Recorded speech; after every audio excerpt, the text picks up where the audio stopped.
आज की क्लास में हम पढ़ेंगे संधि। इससे पिछली क्लास में हमने समास को पढ़ा है। अगर आपने वो क्लास नहीं देखी तो आप हमारे YouTube चैनल कीसू लर्निंग पर जाकर के विजिट करिए। वहाँ पे आपको हिंदी व्याकरण से संबंधित सभी क्लासें मिल जाएंगी। तो आज की हमारी क्लास है संधि। आज हम पढ़ने वाले हैं संधि के बारे में।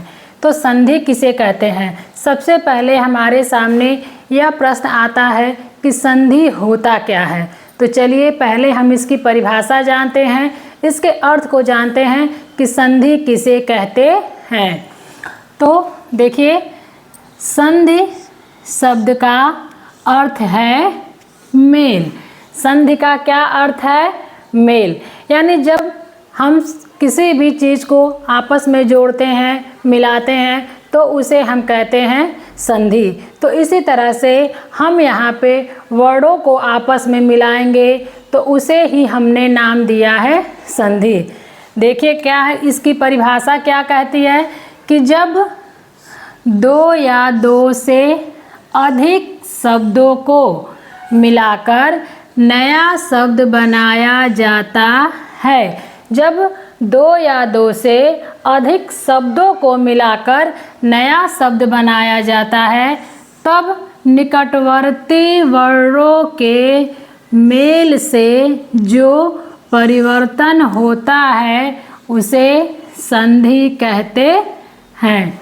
यानी परिभाषा हमारी क्या कह रही है कि जब दो या दो से अधिक शब्दों को मिलाकर हम एक नया शब्द बनाते हैं तो उसके जो निकटवर्ती वर्ड होते हैं वो जब आपस में मिलते हैं तो एक नया परिवर्तन होता है। उस परिवर्तन को ही हम क्या कहते हैं? संधि कहते हैं। संधि कितने प्रकार की होती है? तो 3 प्रकार की। संधि कितने प्रकार की होती है? 3 प्रकार की होती है। कौन कौन सी संधि है? तो स्वर संधि, व्यंजन संधि और विसर्ग संधि। कौन कौन सी है? पहला है स्वर संधि, दूसरा है व्यंजन संधि और तीसरा है विसर्ग संधि। स्वर संधि में क्या होता है कि जो दो वर्ड आपस में मिलते हैं वो क्या होते हैं? स्वर होते हैं। स्वर का स्वर के साथ मेल होता है तो वहाँ होता है स्वर संधि। जैसे कि ये व्यंजन संधि में क्या होगा कि स्वर के साथ व्यंजन का मेल होगा या फिर व्यंजन के साथ स्वर का मेल होगा या फिर व्यंजन के साथ व्यंजन का मेल होगा। यानी यहाँ स्वर और व्यंजन दोनों आते हैं। या तो पहले शब्द में स्वर हो और दूसरे में व्यंजन, या पहले शब्द में व्यंजन हो दूसरे में स्वर हो, या फिर दोनों में ही व्यंजन हो। तो जब इनका मेल होगा तो हम इसे क्या कहेंगे? व्यंजन संधि। और विसर्ग संधि में क्या होगा? विसर्ग और स्वर का मेल होगा या फिर विसर्ग और व्यंजन का मेल होगा तो इसे हम कहेंगे विसर्ग संधि। तो ये बात समझ में आ गई। स्वर संधि में केवल स्वर का मेल होता है। व्यंजन संधि में स्वर और व्यंजन दोनों का मेल होता है, चाहे आगे स्वर हो चाहे पीछे स्वर हो या फिर दोनों में व्यंजन ही हो तो व्यंजन संधि। उसी तरह से विसर्ग संधि में विसर्ग में चाहे स्वर के साथ मेल हो चाहे विसर्ग का व्यंजन के साथ मेल हो तो इसे हम कहेंगे विसर्ग संधि। अब हम देख लेते हैं स्वर संधि के भेद। स्वर संधि को 5 भागों में बांटा गया। स्वर संधि को कितने भागों में बांटा गया? 5 भागों में। कौन कौन सा है? दीर्घ संधि, गुण संधि, वृद्धि संधि, यड़ संधि और अयाद संधि। स्वर संधि के 5 भेद किए गए। दीर्घ संधि, गुण संधि, वृद्धि संधि, यड़ संधि और अयाद संधि। व्यंजन संधि और विसर्ग संधि का कोई भेद नहीं है। तो हमें जो पढ़ना है, हमें क्या पढ़ना है? ये संधि पढ़नी है 5। तो ये, इसके बाद व्यंजन संधि और विसर्ग संधि, इनके नियम को हमें पढ़ना है। एक एक करके हम एक एक संधि के नियम को पढ़ेंगे, उनको अच्छी तरह से जानेंगे, समझेंगे, उदाहरण के द्वारा हम अभ्यास करेंगे। तो परीक्षा की दृष्टि से अगर मोस्ट इम्पॉर्टेंट कहें तो स्वर संधि मोस्ट इम्पॉर्टेंट है, क्योंकि 75% जो क्वेश्चन है वो स्वर संधि से ही आते हैं। बाकी के 30% व्यंजन संधि और विसर्ग संधि मिला करके होते हैं। लेकिन एग्जाम में अगर संधि के प्रश्न आते हैं तो 75% आते हैं स्वर संधि से। तो सबसे पहले हम स्वर संधि को ही पढ़ेंगे। मोस्ट इम्पॉर्टेंट प्रश्न होते हैं इसके। इनके 5 भेद को हम अच्छे से पढ़ेंगे, अच्छे से समझेंगे। इसके बाद हम पढ़ेंगे व्यंजन संधि और विसर्ग संधि। तो शुरुआत करते हैं हम दीर्घ संधि से। सबसे पहले हम पढ़ेंगे दीर्घ संधि। सबसे पहले हम पढ़ेंगे स्वर संधि। तो स्वर संधि के कितने भेद बताए गए? 5 भेद। कौन कौन से हैं? दीर्घ संधि, गुण संधि, वृद्धि संधि, यड़ संधि और अयादि संधि। तो हम इसके पहले भेद को पढ़ेंगे, यानी कि दीर्घ संधि। तो सबसे पहले हम पढ़ेंगे दीर्घ संधि। दीर्घ संधि का नियम क्या कहता है? देखिए, जब ह्रस्व या दीर्घ स्वर, अब ह्रस्व या दीर्घ स्वर किसे कहते हैं? तो जब हमने वर्णमाला का टॉपिक पढ़ा था तो हमने आपको बताया था कि ह्रस्व स्वर होता है छोटा अ, छोटी ई, छोटा ऊ, और दीर्घ स्वर क्या होता है? बड़ा आ, बड़ी ई तथा बड़ा ऊ। इसे हम कहते हैं दीर्घ स्वर। तो इतना तो आपको पता है। तो इस नियम क्या कहता है कि जब ह्रस्व या दीर्घ स्वर अ, ई तथा उ उसी प्रकार के ह्रस्व या दीर्घ स्वर से मिलते हैं तो उसी वर्ण का दीर्घ स्वर हो जाता है।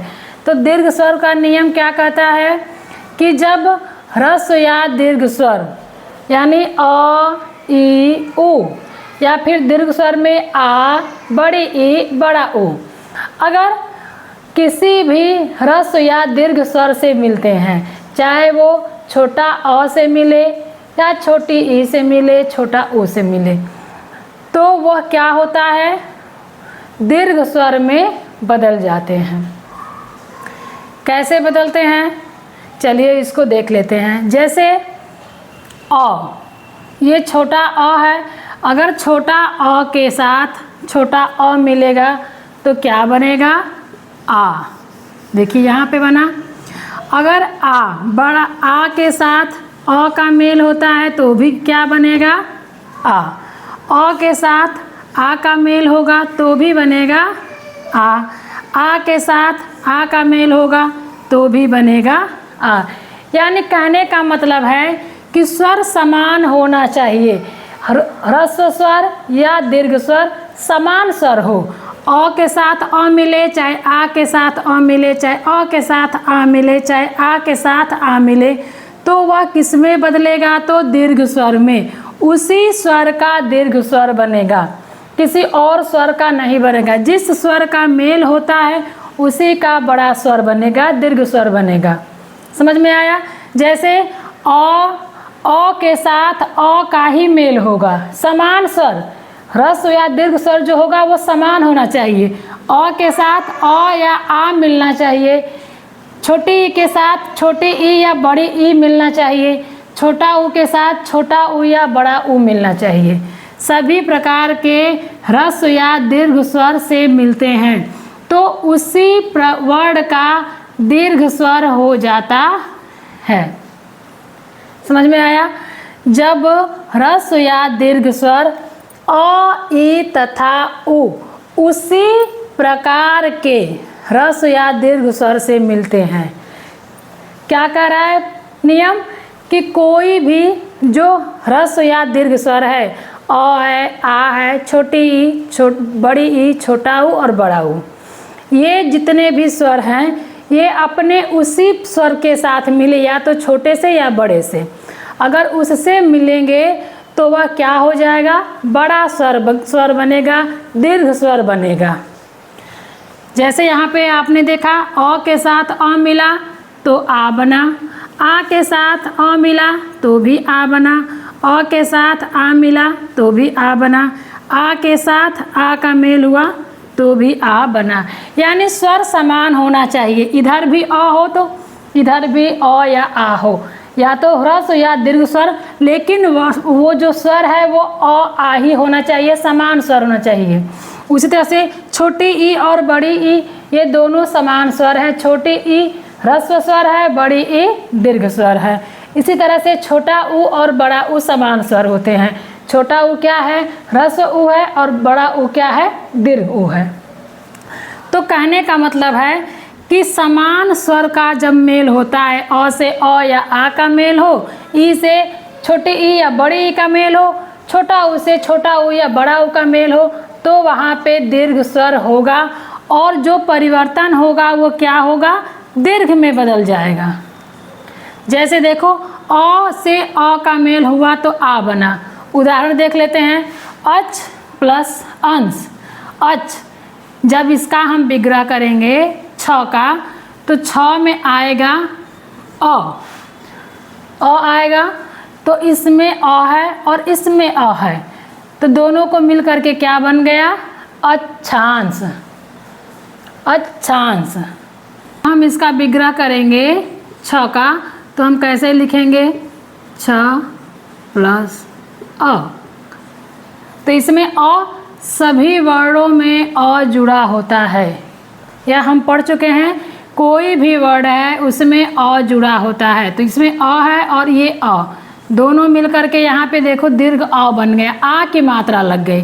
अच प्लस अंश क्या बन गया, अच्छांश। यहाँ पे दीर्घ स्वर बन गया, यानी आ बन गया। अ प्लस अ जुड़ेगा तो क्या बनेगा, आ बन गया। अ के साथ अ जुड़े, चाहे आ के साथ अ जुड़े, चाहे आ जुड़े आपस में, तो आ ही बनेगा, यानी दीर्घ स्वर ही बनेगा। आप ध्यान दीजिएगा इस चीज़ को, जब समान स्वर अ आ मिलेंगे तो आ बनेगा, उसी स्वर का दीर्घ स्वर बनता है, उसी स्वर का। तो यहाँ पे आ बन गया। उसी तरह से देखिए आ धन आ धन अ, तो भी आ बनेगा। चाहे आगे आ रहे चाहे पीछे आ रहे, चाहे आगे अ रहे चाहे पीछे आ रहे, किधर भी रहे अ आ रहेगा। अगर अ आ रहा, अ आ का मेल हुआ, चाहे आ का मेल हुआ, तो आ ही बनेगा। जैसे निशा प्लस अंत। अब देखिए यहाँ पे सा है, आ है, यहाँ पे निशा, यानी आ की मात्रा लगी है तो आ है, यहाँ पे अ है अंत, तो दोनों का मिला करके क्या बन गया, निशांत। अब ये इसमें समाहित हो गया, यहाँ पे आ की मात्रा बन गई निशांत। समझ में आया। उसी तरह से देखिए अ है आगे, पीछे आ है, अ आ का जब मेल होगा तो भी आ बनेगा। देखिए अन्न, नौ में अ है और यहाँ पे आ है, तो क्या बन गया, अन्नागार। यहाँ पे देखिए बड़ा आ का मात्रा लग गया, अन्नागार। उसी तरह से ये देखिए आ प्लस आ, तो भी आ होगा। आत्मा प्लस आनंद, आत्मानंद, यहाँ पे क्या बन गया, दीर्घ स्वर आ बन गया। तो कहने का मतलब है जब समान स्वर, एक ही स्वर दोनों तरफ हो, चाहे आ हो, चाहे अ हो, चाहे अ हो, तो वो क्या बनेगा, उसमें कौन सा परिवर्तन होगा कि वह दीर्घ स्वर में बदल जाएगा, यानी आ में बदल जाएगा। जिस स्वर का ह्रस्व या दीर्घ स्वर का मेल होता है तो उसी स्वर का दीर्घ स्वर में परिवर्तन होता है। ठीक है। इसी तरह से जब देखिए हम छोटी ई के साथ छोटी ई आए, देखिए ये ह्रस्व ई है, ह्रस्व ई के साथ ह्रस्व ई आए तो क्या बनेगा, दीर्घ ई। जैसे प्रति धन ईत, यहाँ भी छोटी ई है, यहाँ भी देखिए छोटी ई है, दोनों मिल करके क्या बन गई, बड़ी ई। प्रतीत, देखिए यहाँ पे है छोटी ई यानी ह्रस्व ई, यहाँ पे है बड़ी ई यानी दीर्घ ई। तो दोनों मिल करके देखिए क्या बन गई, छोटी ई और बड़ी ई, तो भी बनेगी बड़ी ई यानी कविश। ई और ई, यहाँ बड़ी ई है, यहाँ छोटी ई है। देखिए यहाँ पे बड़ी ई है लक्ष्मी प्लस इच्छा, लक्ष्मीच्छा, तो भी यहाँ पे बड़ी ई बन गई, बनी ना।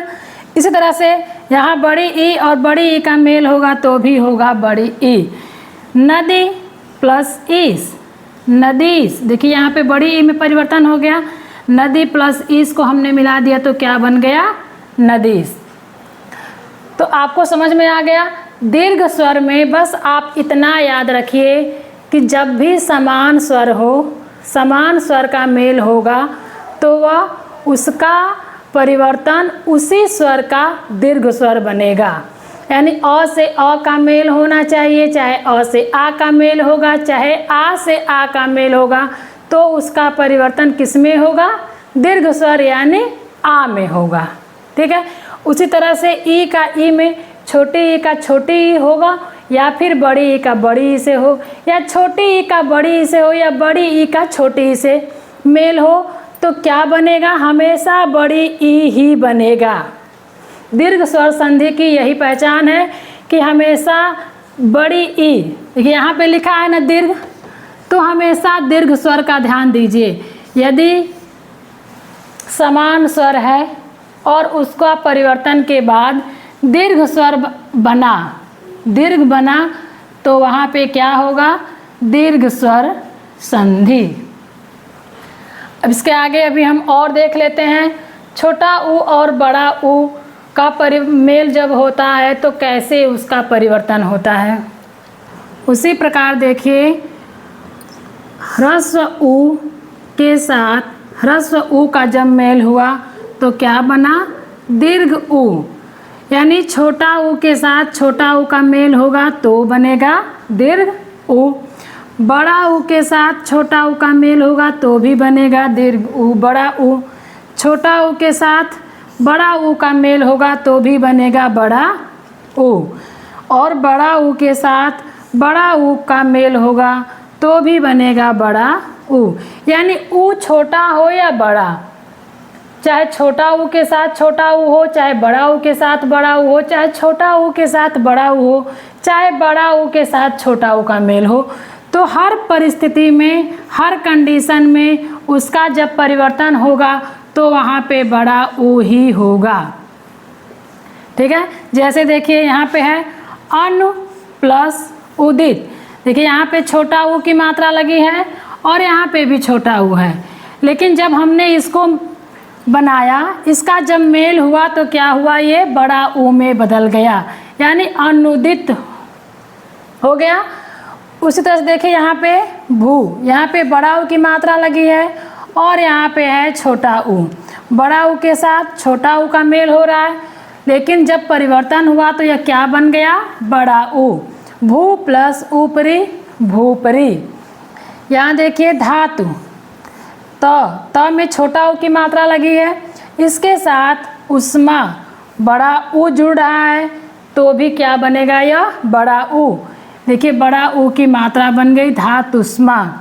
सरयू, देखिए सरयू, बड़ा ऊ और बड़ा ऊ, दोनों तरफ बड़ा ऊ है तो भी यहाँ पे क्या बनेगा, बड़ा ऊ। सरयू प्लस उर्मी, सरयुर्मी।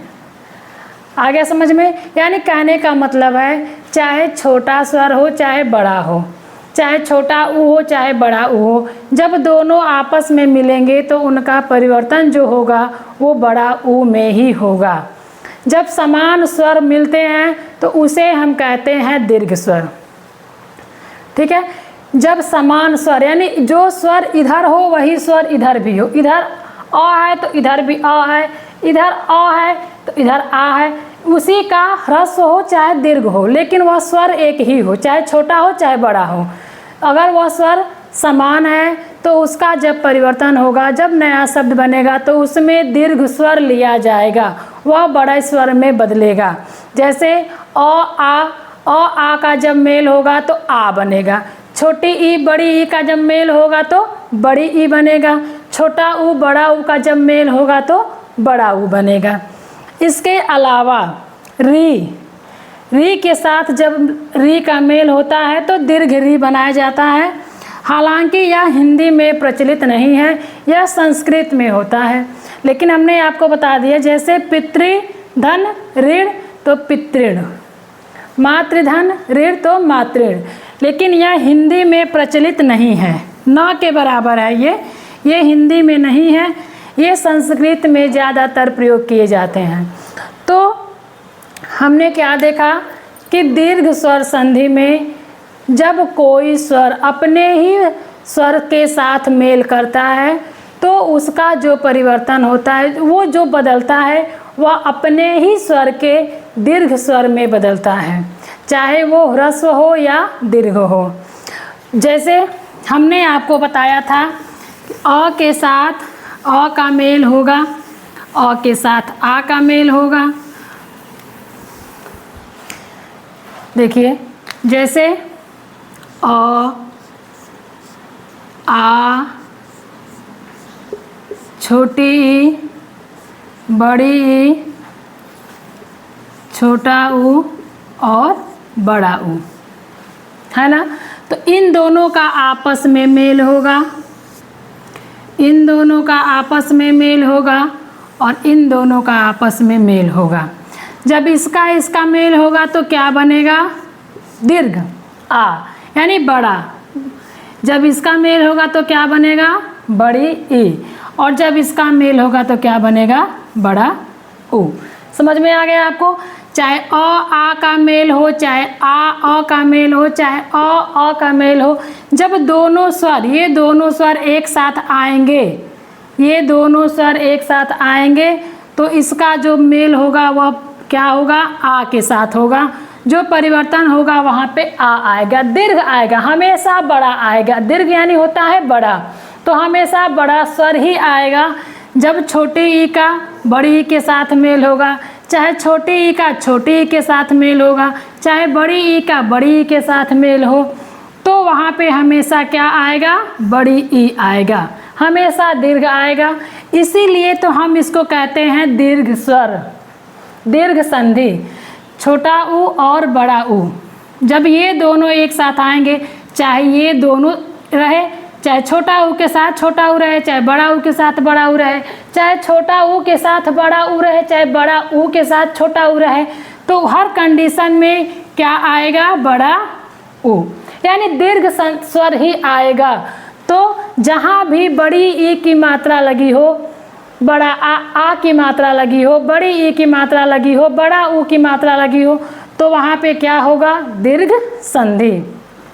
तो मुझे उम्मीद है आपको समझ में आ गया होगा। जहाँ भी इनका मेल होगा वहाँ आ आएगा, जहाँ इनका मेल होगा छोटी ई बड़ी का तो वहाँ बड़ी ई आएगा, छोटा ऊ और बड़ा ऊ का मेल होगा तो बड़ा ऊ आएगा। तो जहाँ भी बड़ी की मात्रा लगी हो, बड़ा ऊ की मात्रा लगी हो, बड़ा आ की मात्रा लगी हो, और उनका मेल कैसे हुआ हो? समान स्वर से हुआ है। इधर भी वही स्वर है तो इधर भी वही स्वर है, दोनों का समान स्वर है, तो वहाँ पे होगा दीर्घ संधि। आगे हम पढ़ेंगे गुण संधि। आपको समझ में आया कि नहीं? दीर्घ संधि आपको समझ में आया कि नहीं? आप हमें कमेंट करके ज़रूर बताइएगा। यदि आपको समझ में नहीं आया तो एक बार फिर से मैं आपको समझाने का प्रयास करूँगी। तो आज के लिए बस इतना ही। कल की क्लास में हम पढ़ेंगे गुण संधि।